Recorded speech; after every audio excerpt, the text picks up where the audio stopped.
Basic 35mm photography. Part 2, using a single lens reflex 35mm camera. Over 11 billion photographs are taken in the United States each year, many of them with 35mm cameras similar in design to this one. The 35mm single lens reflex camera, like any photographic film camera, is basically a light-tight box with a lens added to gather and concentrate rays of reflected light onto film inside the box. Today's single-lens reflex cameras have many refinements beyond this. Despite a great variety of models, the basic operation of any SLR remains the same. The first thing you should do when working with an unfamiliar camera is to read the camera's instruction manual. It is especially useful in understanding all those little levers, dials, and buttons which every manufacturer adds to try to outsell the competition. Now, let's look at the basics of an SLR. You might want to have your camera at hand while we go through this. Remember, your camera may not look exactly like this one, but the basic operation is the same. The single lens reflex camera is so named because light entering the lens is reflected by a mirror up into a pentaprism where the photographer can view the same image. The film is at the back of the camera behind the mirror. When the shutter is released, the mirror flips up and the light image strikes and exposes the film. The single lens reflex is called a single lens reflex camera because it has only one lens on the front of the camera, as opposed to other reflex designs that have two lenses. The single lens reflex design is popular because it is lightweight. It accepts many different lenses, and it lets you view through whatever lens you choose to attach. What you see is very close to what you will get on the exposed film. So now we're ready to learn the operation of the 35mm single lens reflex camera. Before we load it with film, let's point out the most important controls. There are 3. You can see them all from the top of the camera. Toward the front of the lens is a ring, often covered with a rubber padding for easy gripping. This is the focusing ring, to keep the image sharp as you vary distance between camera and subject.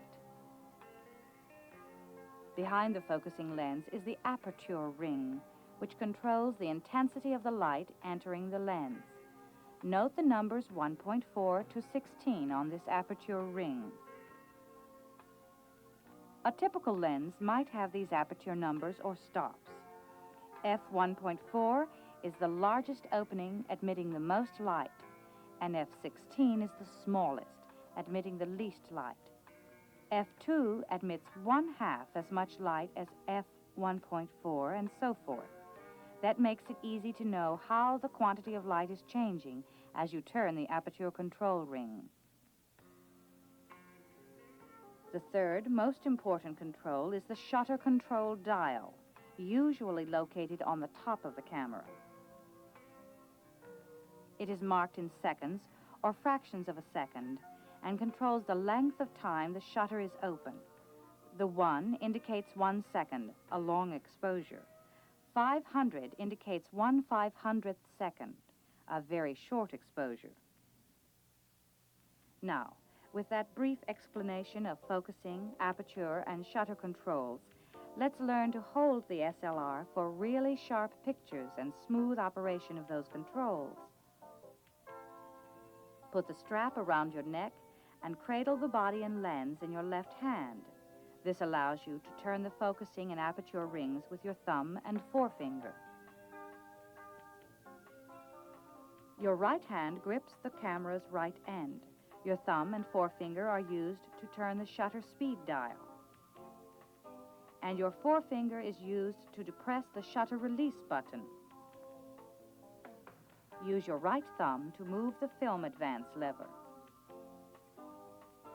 The camera is pressed against your forehead and your elbows are steadied against your body. Feet should be spread apart. Sometimes it is convenient to kneel down and steady your elbow on your knee. Or even lie down. Your elbows become a tripod with your body. This is especially helpful when using telephoto lenses, which magnify any camera movement. Camera movement accounts for the majority of spoiled pictures, so the steadier your camera, the less often you will get results like this.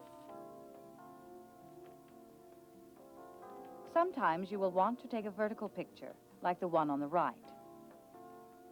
Just turn the camera on end, supporting it in your left hand. The right hand is used the same as in horizontal pictures. With vertical shots, it is sometimes convenient to brace yourself or the camera against a building or pole for extra support. With really slow shutter speeds, 1/15 or slower, it is necessary to use a tripod for support. A cable release will decrease the chance of camera movement when the shutter is released. Or you can release the shutter with a self-timer control. It opens the shutter about 10 seconds after the shutter button is pressed. If it still does not release, check to see if there is a lock on the shutter release button. On this camera, the film advance lever must be in this partly open position before the shutter can be released. Now let's load the camera with film. First, we must tell the camera's meter control the speed of the film we are using. Speed means light sensitivity. Some films are properly exposed with less light than others. The film box and cassette indicate the film's speed by a number. The higher the number, the less light needed to expose the film. For many years, a film's speed was indicated using two different systems, ASA in the United States and DIN in Europe. Now, the two are combined in an International Standards Association number. This ISO number, 6419, means the film's ASA is 64 and DIN is 19. Set this ASA number on the camera's top and place the film box end in the back reminder slot. This helps you remember the type and length of film you have loaded. Under subdued light, open the camera back. This is done through some kind of release. Usually you pull up on the rewind knob and the back will spring open. Keep the rewind knob up and drop the cassette into the slot on the left-hand side with the film facing toward the right. Now, push the rewind knob down to secure the cassette and insert the film leader into one of the slots on the take-up spool on the right-hand side. Move the film advance lever until both sprockets are engaged in the film sprocket holes. You may have to release the shutter 1 or 2 times. When you are certain the film is securely attached and the sprockets engaged in the sprocket holes, close the camera back. Advance the film and depress the shutter release until the film counter is on number 1. Now, before you start shooting, check the battery. Most cameras have some type of battery condition check. Here, the red light indicates all is well. Battery compartments are usually located on the camera bottom. If the battery must be changed, use a coin to turn and remove the cover. Be certain to replace with the same type. Proper voltage is very important. When inserting a new battery, make sure the positive pole, indicated by a plus on the battery, faces the correct direction. If in doubt, check the instruction manual. You are now ready to use the SLR for its intended purpose, taking pictures. Look through the viewfinder with either eye and close the other. Turn the focusing ring until the image is sharp. Many SLRs have a central split focusing screen, which splits that area of the subject into two halves. Turn the focusing ring until the two halves are in line.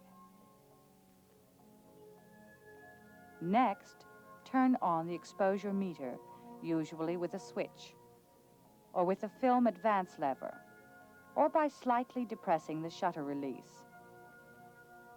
Depending on the SLR, lights will flicker, needles will pop up and down, or beepers will beep at you from inside the viewfinder to let you know if the aperture and shutter have been correctly set.